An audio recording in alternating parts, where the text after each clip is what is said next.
15. Though Anna had angrily and obstinately contradicted Vronsky when he said that her position was an impossible one, in the depths of her soul she felt that this situation was a false one, and wished with all her heart to put an end to it. On her way back from the races, in a moment of excitement, in spite of the pain it caused her, she had told her husband everything, and she was glad she had done so. After he left her, she told herself that she was glad she had told him, that now everything would be definite. At any rate, the falsehood and deception would no longer exist. She thought it quite certain that her position would be cleared up for good. Her new position might be a bad one, but it would be definite, and there would be no vagueness or falsehood. The pain she had inflicted on herself and her husband would now, she thought, be compensated for by the fact that the matter would be settled. She saw Vronsky that same evening, but did not tell him what had passed between her and her husband, though he would have to be told before her position could be settled. When she woke up in the morning, the first thing that came into her mind was what she had said to her husband, and it now appeared so terrible that she could not understand how she had been able to utter such strange and coarse words, and could not imagine what result they would have. But the words had been spoken, and Karenina had gone away without saying anything. I saw Vronsky and did not tell him. Just as he was going away, I wished to call him back and tell him, but changed my mind, because my not having done so at first would have appeared strange. Why did I not tell him? And in answer to this question, a hot blush of shame spread all over her face. She knew what had stopped her, knew she had been ashamed. The situation which the night before had appeared to be clearing up now seemed quite hopeless. She dreaded the disgrace, which she had not considered before. When she thought of what her husband would do, the most terrible fancies came into her head. She fancied that presently the steward would come and turn her out of the house, and that her disgrace would be proclaimed to all the world. She asked herself where she would go when turned out, and found no answer. When she thought about Vronsky, she imagined that he did not love her, that he was beginning to find her a burden, and that she could not offer herself to him. And in consequence, she felt hostile toward him. She felt as if the words she had used to her husband, which she kept repeating in imagination, had been said by her to everyone, and that everyone had heard them. She had not the courage to look into the eyes of the people she lived with. She could not make up her mind to call her maid, and still less to go down and face her son and his governess. The maid, who had long been listening at the door, at last came in of her own accord. Anna looked inquiringly into her eyes, and blushed with alarm. The maid begged pardon, and said she thought she had heard the bell. She brought a dress and a note. The note was from Betsy, who reminded her that she, Betsy, was that day expecting Lisa Markalova and the Baroness Stolz, with their admirers Kalushki and old Stremov, to a game of croquet. "Do come, if only to study manners and customs. I expect you," she wrote in conclusion. Anna read the note and sighed deeply. "I don't want anything at all," she said to Anushka, who was moving the bottles and brushes on the dressing table. "I will get dressed and come down at once. I want nothing at all." Anushka went out, but Anna did not get dressed. She remained in the same position with head and arms drooping. Every now and then her whole body shuddered as she tried to make some movement or to say something, and then became rigid again. "Oh my God," she kept repeating, but neither the word God or my had any meaning for her. The thought of seeking comfort in religion, though she had never doubted the truth of the religion in which she had been brought up, was as foreign to her as asking Karenina for help would have been.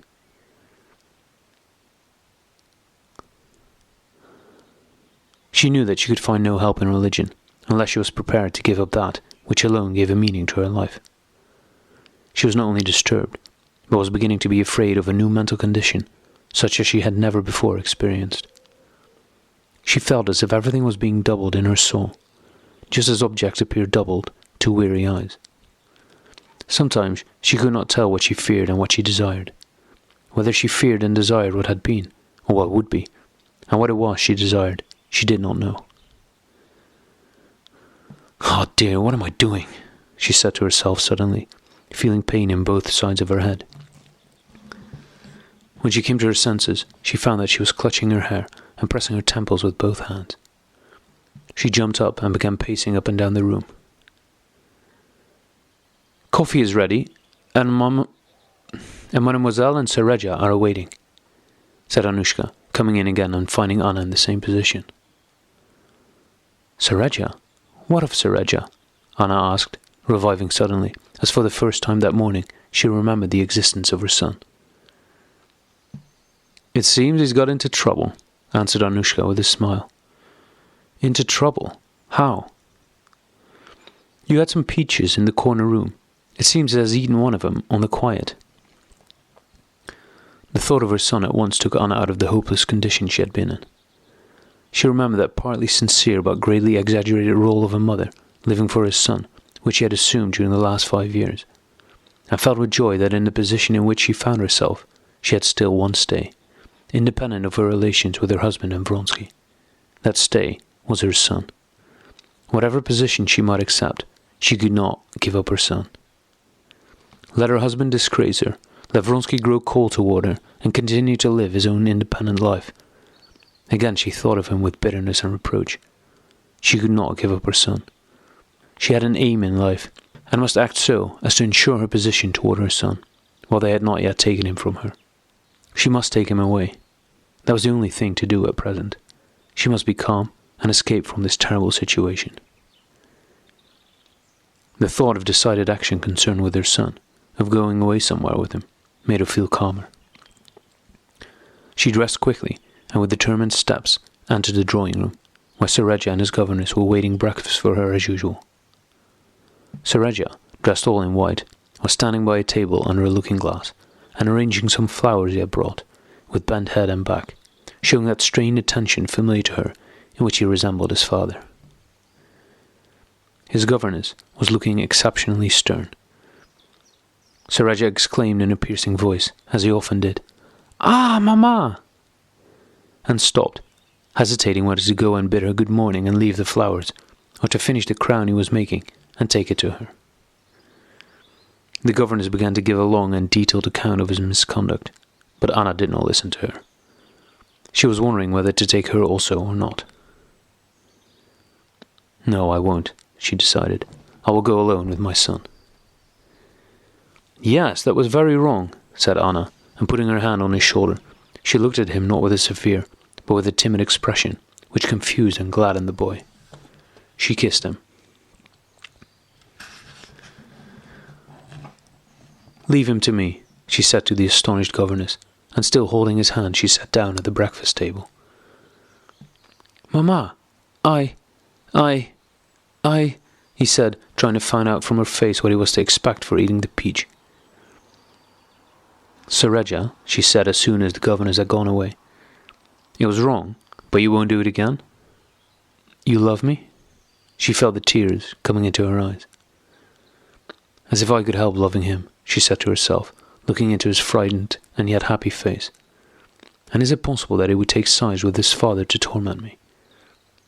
The tears were already streaming down her cheeks, and in order to hide them, she jumped up abruptly and went out onto the veranda.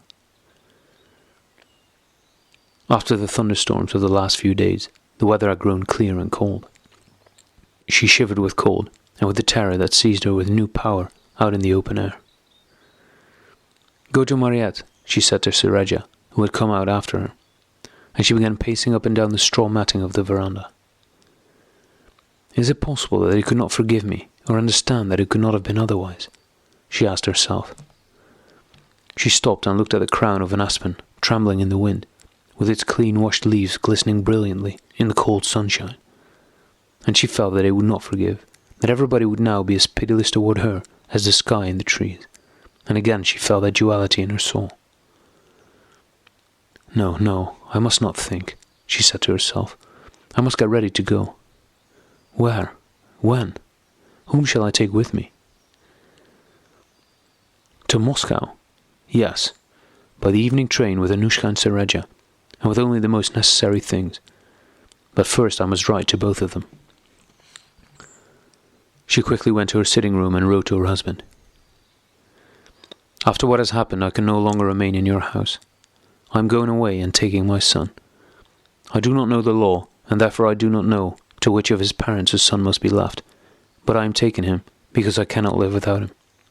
Be generous and leave him to me." Up to that point she wrote quickly and naturally, but the appeal to his generosity, in which she did not believe, and the necessity of finishing the letter with something moving, stopped her. "I cannot speak of my fault and my repentance, because—" She stopped again, unable to connect her thoughts.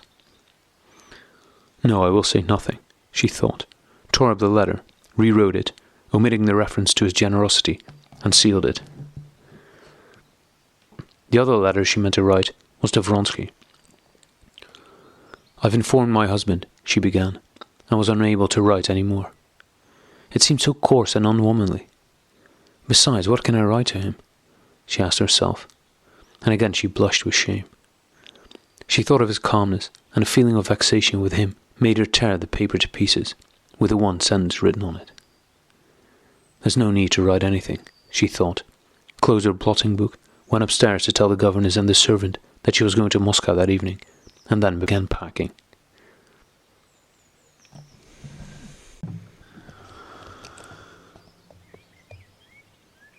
(16) In all the rooms of the country house, porters, gardeners, and footmen went about carrying out the things. Cupboards and chests of drawers stood open. Twice the nearest shop had been sent to for balls of string. The floor was strewn with newspapers. 2 trunks, several bags, and some strapped-up rugs had been taken down to the hall. A closed carriage and 2 izvostchiks were waiting at the front porch. Anna, who had forgotten her agitation while she was working, stood at a table in the sitting room, packing her handbag, when Anushka drew her attention to the noise of approaching carriage wheels. Anna looked out and saw Karenin's messenger in the porch ringing the bell. "Go and see what it is," she said, and calmly prepared for anything, sat down in an easy chair and folded her hands on her knees. A footman brought her a thick envelope addressed in her husband's handwriting. "The messenger has been told to wait for an answer," he said. "All right," she replied, and as soon as he had gone, she tore open the envelope with trembling fingers. A packet of new still unfolded notes in a paper band fell out.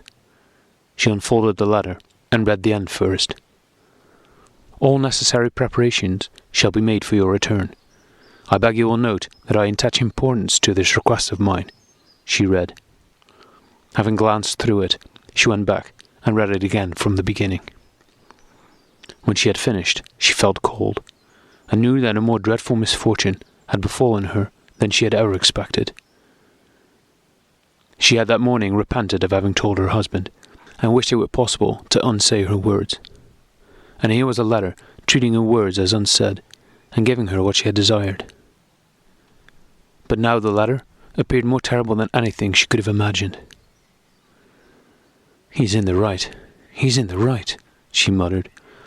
"Of course he always is in the right. He's a Christian, he's magnanimous. Yes, a mean, horrid man.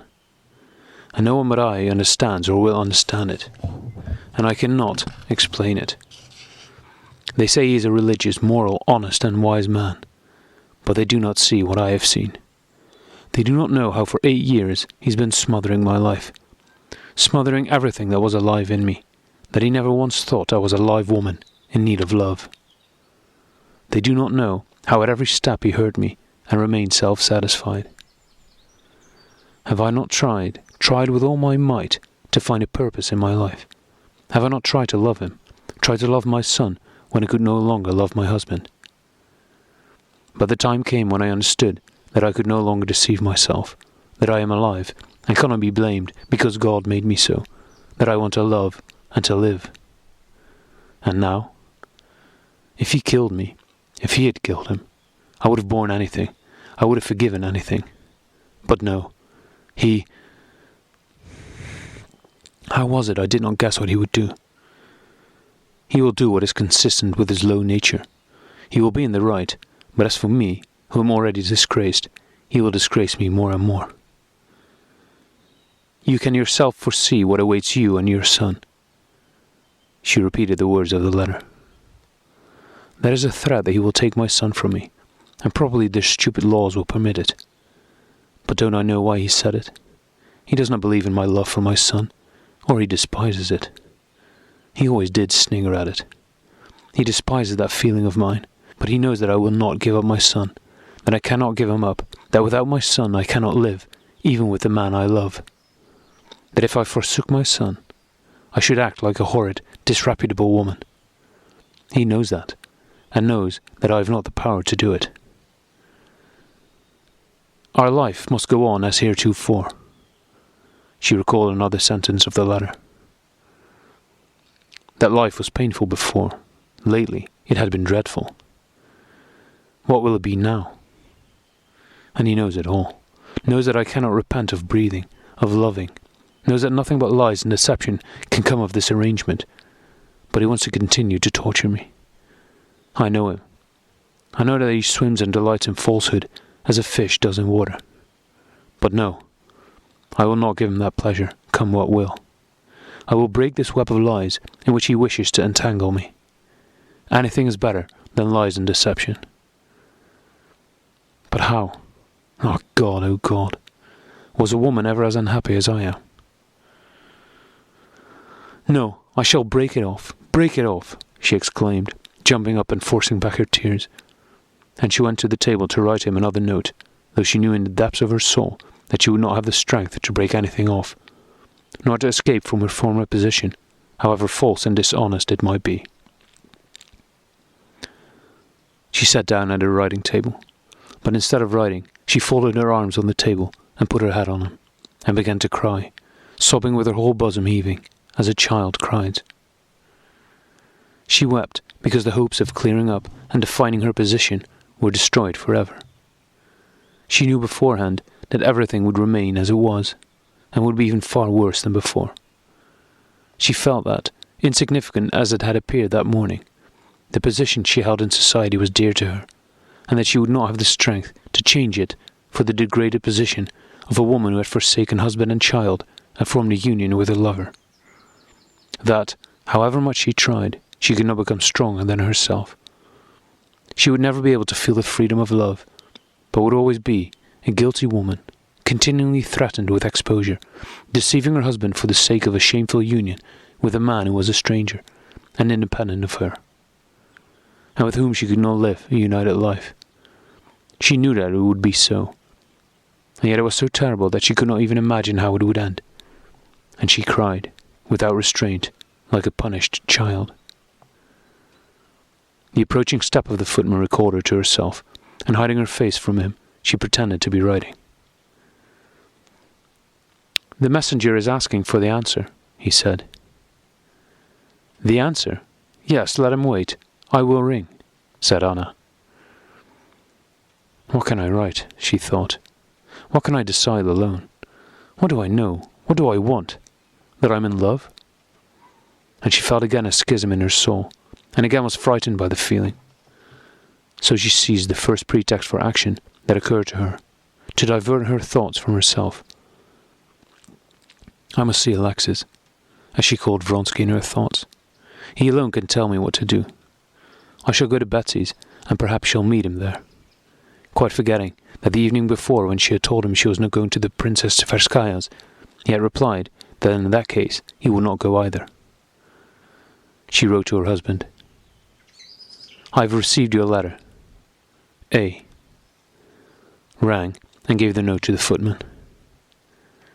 "We are not going," she said to Anushka, who had just come in. "Not going at all?" "No, but don't unpack till tomorrow, and let the carriage wait. I'm going to see the princess." "What dress shall I put out?"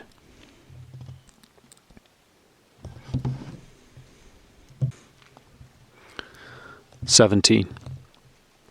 The croquet match to which the Princess Tverskaya had invited Anna was to be played by two ladies and their admirers. The two ladies were the chief representatives of a choice New Petersburg circle called, in imitation of an imitation of something, Les Sept Merveilles du Monde. These ladies belonged to a circle which, though higher, was entirely hostile to the set Anna frequented. Old Stremov, one of Petersburg's influential men, and Lisa Merkalova's adorer, was also officially hostile to Karenina. These considerations had made Anna reluctant to come, and it was to her refusal that the hints in Princess Tverskaya's note had referred. But now the hope of seeing Vronsky had brought Anna. She arrived at the Princess Tverskaya's house before the other visitors. Just as she arrived, Vronsky's footman, who with his well-brushed whiskers looked like a gentleman of the bedchamber, also came up. He stopped at the door, took off his cap, and let her pass. Anna saw him, and only then remembered that the evening before, Vronsky had said that he was not coming. Probably he had sent a note to say so. As she was taking off her outdoor things in the hall, she heard the footman, who even pronounced his R's like a gentleman of the bedchamber, say, "From the Count to the Princess," as he delivered a note. She felt inclined to ask where his master was. She wanted to go home and write to him to come to her house, or to go to him herself. But none of these things could be done. She heard in front of her the bell that announced her arrival, and the Princess Tverskaya's footman was already standing half-turned toward her at an open door, waiting for her to enter the inner rooms. "The princess is in the garden. She will be informed in a minute. Will you not come into the garden?" said another footman in the next room.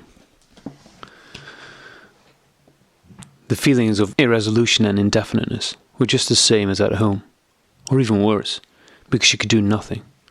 She could not see Vronsky but had to stay there, in this company of strangers, so out of sympathy with her present mood.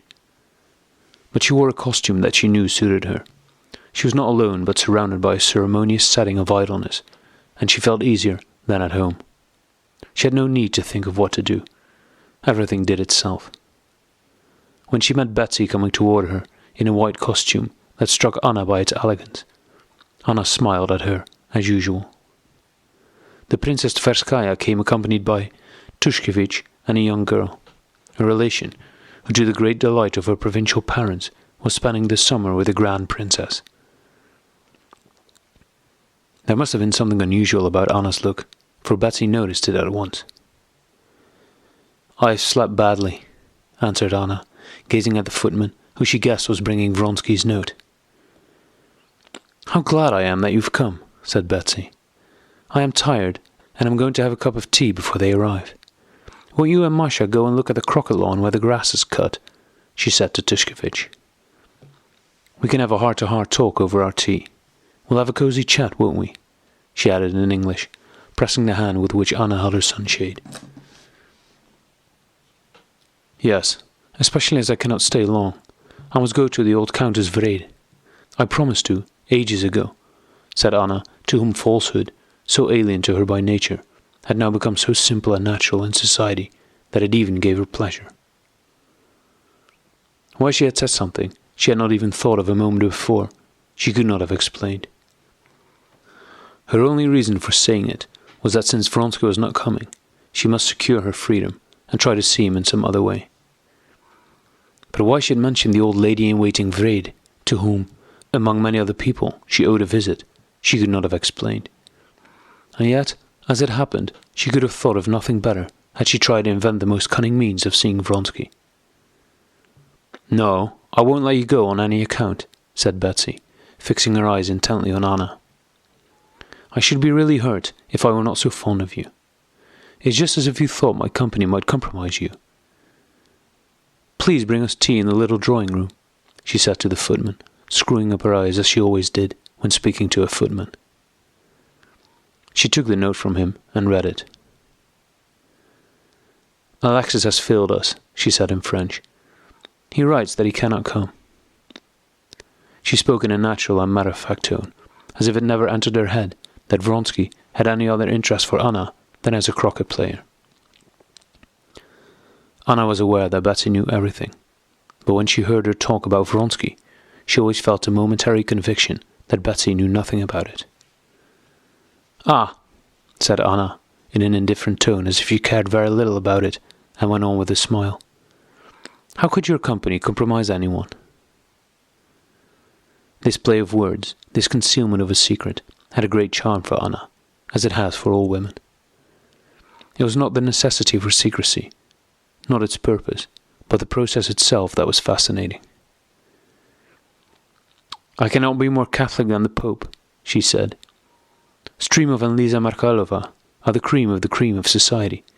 They are received everywhere. And I," she put special stress on that "I," "never was severe or intolerant. I simply have not the time." "No? No, perhaps you do not want to meet Streamov. Let him and Alexis Alexandrovich break lances at their committee meetings. That has nothing to do with us. In society, he's the most amiable man I know, and a passionate croquet player. You'll see. And in spite of his ridiculous position as Lisa's old admirer, you should see how he carries it off. He's very charming. Sappho Stoltz you do not know. She's quite a new type." While Betsy was saying this, Anna saw by her bright, intelligent look that she partly understood Anna's position and was devising something. They were in a small sitting room.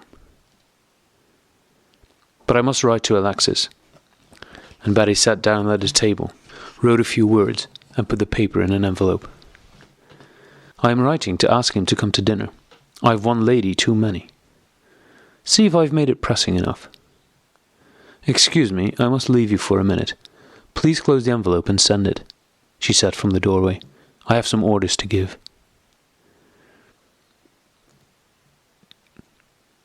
Without thinking for an instant, Anna sat down at the table with Betsy's note, and without reading it, added at the bottom, "I must see you. Come to Vrede's garden. I shall be there at 6. She closed it, and Betsy, returning, sent it off in her presence. Over their tea, which was brought them in the cool little drawing-room, the two women really had before the arrival of the visitors the cosy chat the Princess Tverskaya had promised Anna. They passed in review all who were expected to come, and their conversation dwelt at some length on Lisa Merkalova. "She's very nice, and was always attractive to me," said Anna. "You must love her. She dotes on you. Yesterday she came to me at the races and was quite in despair that she had missed you. She said that you are a real heroine for a novel, and that were she a man, she would have committed 1,000 follies for your sake. Streamov tells her she's committing them as it is." "Yes, but do tell me. I never can understand," said Anna after a pause, in a tone that clearly proved she was not putting an idle question, and that what she was talking about was more important to her than it ought to be. "Do tell me, what are her relations with Prince Kalushki, whom they call Mishka? I have not often met them. What are they?" Betsy looked at her with smiling eyes. "It is a new fashion," she replied. "They have all adopted that fashion. They've kicked over the traces, but there are different ways of doing it." "Yes, but what are her relations with Kalushki?" Betsy burst into an unexpected, merry and uncontrollable peal of laughter, a thing she rarely did. "You are encroaching on the Princess Myakhaya's domain. That is a question an enfant terrible might put." And Betsy evidently tried to, but could not, control herself, and again burst out into the infectious kind of laughter peculiar to those who laugh seldom. "You must ask them," she uttered, while tears of laughter choked her voice. "It is all very well for you to laugh," said Anna, who could not help laughing too, "but I never was able to understand it. I cannot understand the husband's position." "The husband's?" "Lisa Markalova's husband carries her rugs after her and is always at her service. But what there is behind it all, no one really cares to know. Don't you know that in good society no one talks or even thinks about certain details of the toilet? It is just the same in such cases. "Will you be at Rolandaki's fete?" asked Anna in order to change the subject. "I don't think so," answered Betsy, and while looking at her friend, she began filling the little translucent cup with aromatic tea. She moved one of the cups toward Anna, got out a pechitos, placed it in a silver holder, and lit it. "You see," she said, "I'm in a lucky position. I understand you, and I understand Lisa. Lisa is one of those naive natures who, like children, are unable to understand the difference between right and wrong. At least she didn't understand it when she was very young. And now she knows that the role of not understanding becomes her. Now perhaps she is purposely ingenuous. And Betsy smiled pointedly. But still it becomes her. You see, a thing may be looked at tragically and turned to a torment, or looked at quite simply, and even gaily. Perhaps you are inclined to take things too tragically. How I wish I knew others as I know myself, said Anna, seriously and thoughtfully. Am I worse than others, or better? Worse, I think. Enfant terrible, Betsy repeated. But here they come. 18. Sounds of footsteps and a man's voice, then that of a woman followed by laughter, reached them, and the expected visitors entered the room. Sapo Stolz and a young man, shining with a superabundance of health, known as Vaska.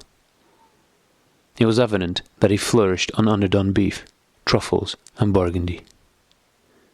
Vaska bowed to the ladies, only glancing at them for a second. He came into the drawing room behind Sapo, and followed her across the room as if he were tied to her, with his glittering eyes fixed on her, as if he were ready to eat her. Sapo Stolz had fair hair and black eyes. She entered with a short, brisk step, in shoes with high French heels, and shook hands with the ladies with a firm grip like a man. Anna had never met this celebrity before, and was struck by her beauty, by the extravagant fashion of her costume, and by the boldness of her manners. On her head, the delicate golden hair, her own and others', was built up into such an erection that her head was as large as her shapely, well-developed, and much exposed bust. At each strenuous step, as she advanced, the shape of her knees and thighs was distinctly visible under her dress, and one involuntarily wondered just where, behind, under her heaped and swaying bustle, the real, graceful little body ended, which was so exposed at the top, and so hidden at the back and below. Betsy hastened to introduce her to Anna.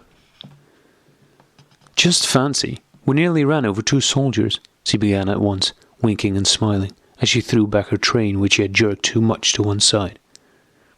I was with Vaska. Oh, but you're not acquainted. And she introduced the young man by his surname, and burst into ringing laughter at her mistake in speaking of him as Vaska to a stranger. Vaska again bowed to Anna, but said nothing. He turned to Sapo. You've lost the bet. We've arrived first. Pay up, he said, smiling. Sapo laughed still more merrily. Surely not now, she said. Never mind, I will have it later. All right. Ah, yes, she suddenly said, addressing her hostess. I'm a nice one, I quite forgot. I've brought you a visitor. Here he is. The unexpected young visitor Sapo had brought with her and forgotten was nevertheless so important a personage that, in spite of his youth, both ladies rose to greet him. He was Sapo's new admirer, and followed at her heels just like Vaska. Then the Prince Galushki arrived, and Lisa Margalova was stream of. Lisa Margalova was a slight brunette with a lazy oriental type of face, and beautiful, everybody said unfathomable, eyes. The character of her dark costume, as Anna at once noticed and appreciated, was perfectly suited to her style of beauty. Just to the same extent as Sapo was compact and spruce, Lisa was limp and pliant. But to Anna, Lisa was by far the more attractive. When Betsy had spoken to Anna about her, she had said that Lisa was playing the role of an ingenuous child. But when Anna saw her, she knew that this was untrue. She was really ingenuous, and a perverted but a sweet and irresponsible woman. It is true, she had adopted the same tone as Sapo, and, as in Sapo's case, 2 admirers followed her as if tied to her, and devoured her with their eyes. One a young, and the other an old man.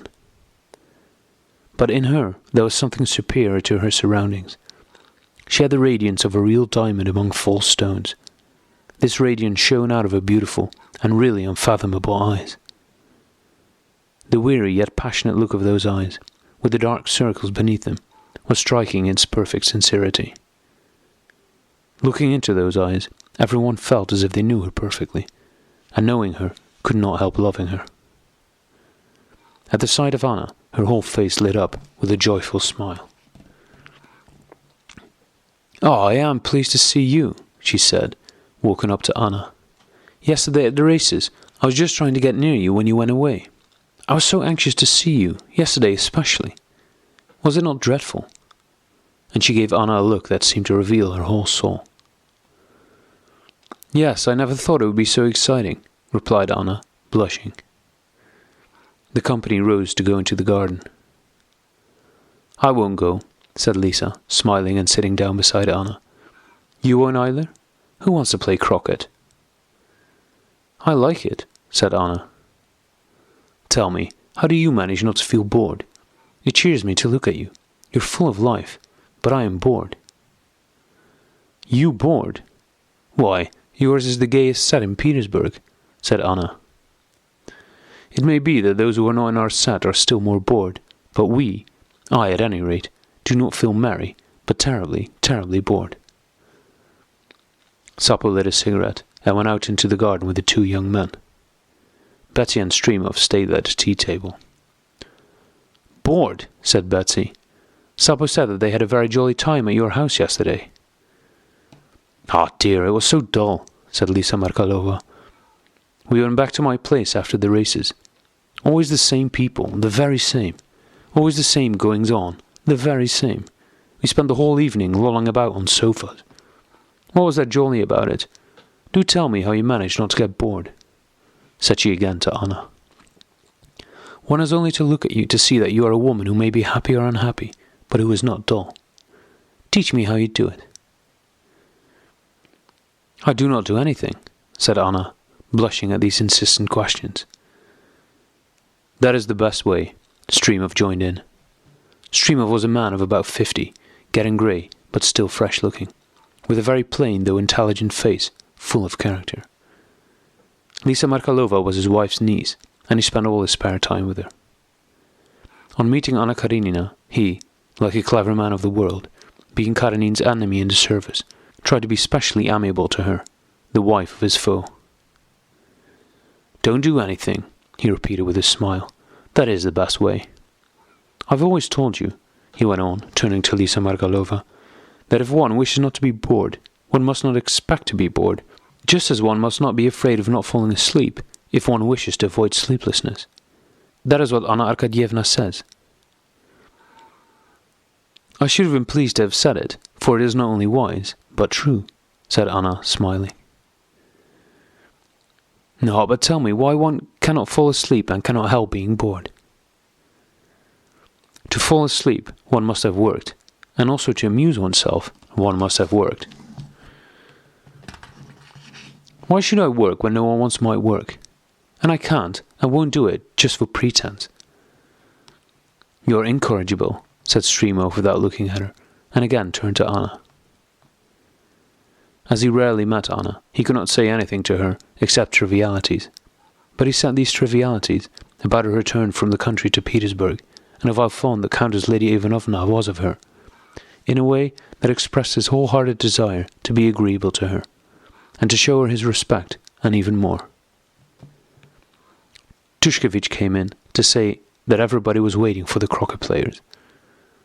"No, please don't go," begged Lisa Markalova, when she heard that Anna was leaving. Streamov joined her in the entreaty.